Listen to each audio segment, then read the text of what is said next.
السلام علیکم ناظرین، اس ویڈیو میں پیام انسانیت کے متعلق ایک اہم خبر پیش کرنا مقصود ہے۔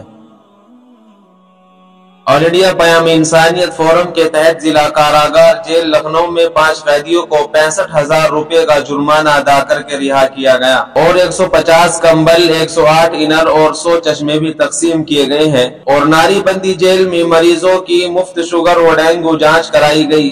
مریضوں کو مفت میں دوائیاں بھی تقسیم کی گئی۔ اس موقع پر مولانا عبدالعلی حسنی ندوی نے اپنی گفتگو میں آپسی تعاون اور بھائی چارہ پر زور دیا اور بتایا کہ جس میں انسانیت و مانوتا نہیں وہ انسان و مانو کہلانے کے لائق نہیں ہے۔ ساتھ ہی ساتھ جیل کے انچارج نے اپنے تاثرات پیش کرتے ہوئے پیام انسانیت فورم کی خوب تعریف کی، کام اور کام کرنے والوں کو خوب سراہا۔